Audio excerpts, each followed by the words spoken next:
Hello everyone, আসসালামু আলাইকুম। আমি বিথি, বাংলাদেশি ব্লগার মমবিথি চ্যানেলে আপনাদের সবাইকে স্বাগতম জানাচ্ছি। কাছে এবং দূরে, দেশ এবং দেশের বাহিরে যে যেখান থেকে আজকের ভিডিওটি দেখছেন, আশা করছি সকলে ভালো আছেন, সুস্থ আছেন। আলহামদুলিল্লাহ, আমরাও ভালো আছি। আজকে আপনাদের কাপড় দিয়ে ভিডিওটি শুরু করলাম। এই কাপড়গুলো কালকে কেচেছিলাম। কালকে যেহেতু মেঘলা আবহাওয়া ছিল, সেই জন্য হালকা হালকা ভিজা ছিল। সকালে 1 ঘন্টা রোদে তাতিয়ে নিলাম। তারপর আমি আরও 1 বালতি কাপড় কেচে নিয়ে চলে এসেছি। আগের দিনেরগুলা শুকাই গেছে, সেই জন্য ওগুলা তুলে নিলাম। আর আজকের এইগুলা এখন মেলে দেব।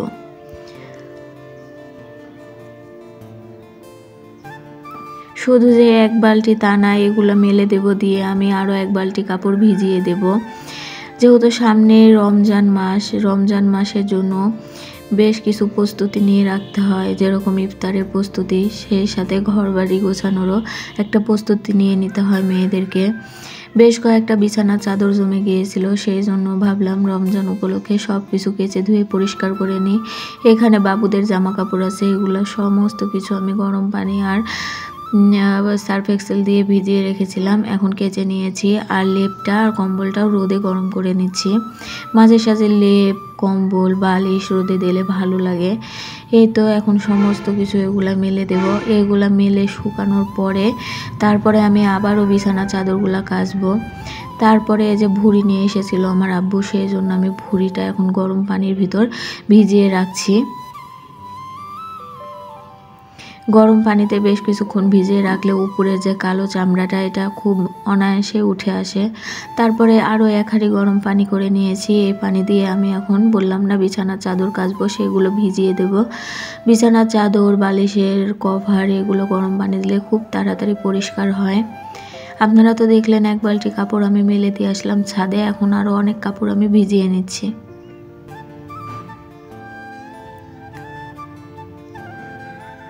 রমজান মাস, ঈদ উপলক্ষে গ্রামের বাড়িতে এগুলা খুব একটা নিয়ম, যে আসার আগেই ঘর বাড়ি পরিষ্কার, কাচা ধোয়া এগুলা বেশি বেশি করতে হয়। আর আমার যেহেতু ছোট বাচ্চা, কাচা ধোয়া তো প্রতিদিনই করা লাগে, কিন্তু তবুও দেখলাম বিছানা চাদর, অনেকগুলো জামা কাপড় জড়ো হয়েছিল, সেই জন্য আমি এখন আজকে সব কেচে নিচ্ছি। পানিটা খুব গরম ছিল, দেখতে পাচ্ছেন। হাত আমি দিয়ে রাখতে পারছিলাম না, সেই জন্য একটা লাঠির সাহায্যে পাউডারগুলো গুলে নিচ্ছি।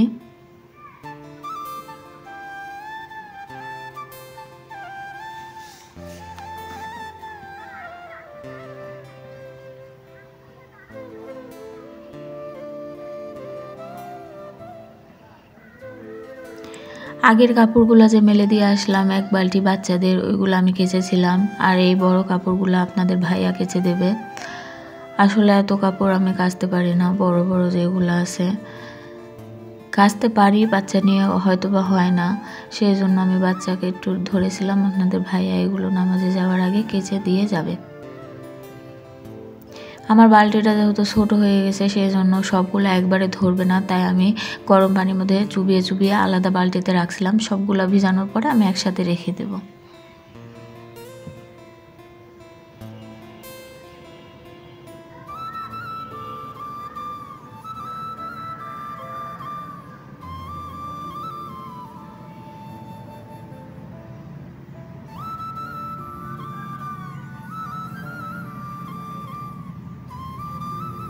এগুলো একটু কষলে কষলে ভিজিয়ে নিলে খুব তাড়াতাড়ি পরিষ্কার হয়ে যায়।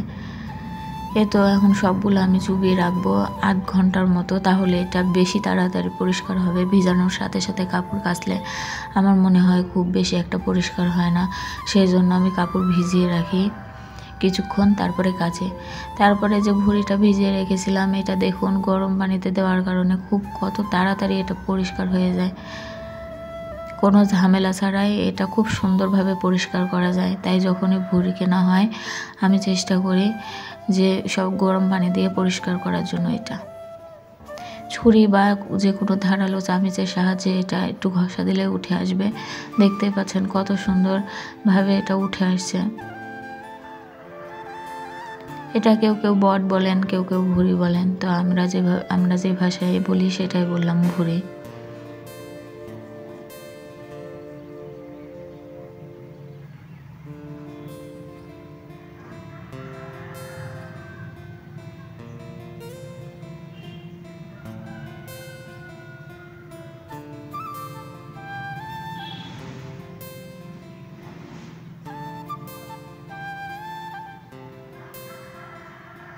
আলতোভাবে একটু টান দিলে এটা সুন্দরভাবে উঠে আসছিল। আমারও করতে বেশ ভালোই লাগছিল।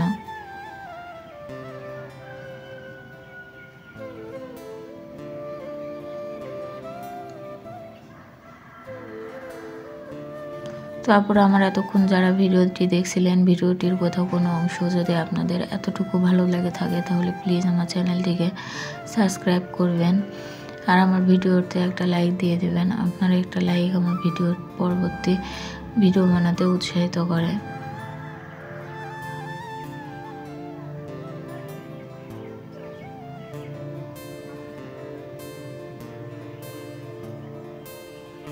তো এই যে আমার কত সুন্দরভাবে পরিষ্কার হয়ে গেছে। এটা আমি আরও বেশি পরিষ্কার করে নেব, আগে কেটে নেব, তারপরে পানি দিয়ে কষলে কষলে ধুয়ে একেবারে ঝকঝকা তকতকা করে নেব।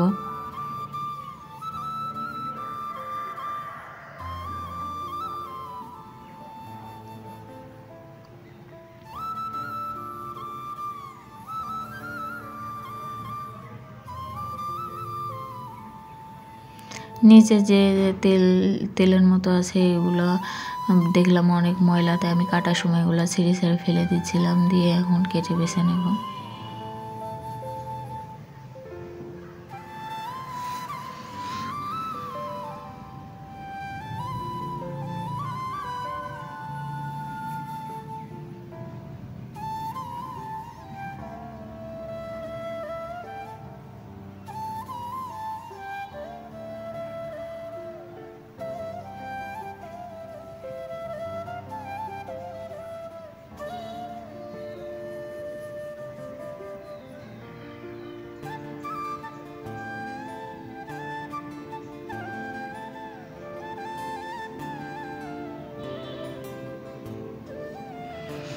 এগুলো পরিষ্কার করতে আমার অনেকখানি সময় লেগে গেছিলো। আজকে রান্না করতে মানে খুব তাড়াহুড়ার মধ্যে করছিলাম, তাই আজকের ভিডিওটি ছোট হয়ে গেছে।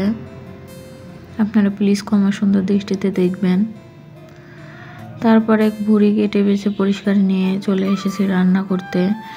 আমি এখানে পেঁয়াজগুলো ভেজে নেব, আর আমি এখানে বেশ পরিমাণে পেঁয়াজ দিয়েছি। ভুঁড়িতে বেশি পেঁয়াজ হলে ভালো লাগে, আর আমি তো একটু তেল কম দিয়েছি কারণ ভুঁড়ি থেকে অনেক তেল ছেড়ে দেবে, সেই জন্য। এই যে ভুঁড়িগুলো একদম পরিষ্কার করে নিয়েছি।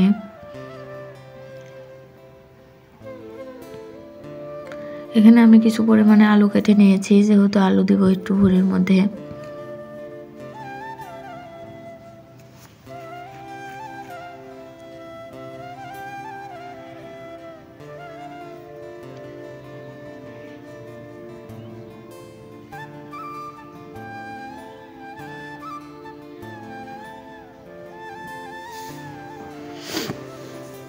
মশলাটা আমি এখন খুব ভালো করে কষিয়ে নিয়েছি।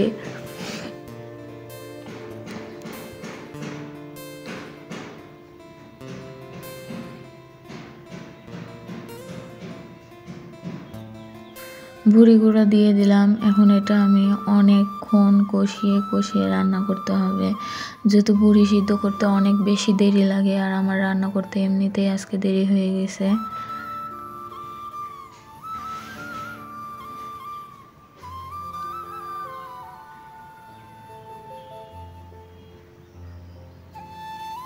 এই তো রান্না বান্না শেষ করে এসেছি। উপর দিয়ে গরম মশলার গুঁড়া আর কিছুটা লবণ কম হয়েছিল, তাই লবণ ছিটিয়ে দিয়েছি।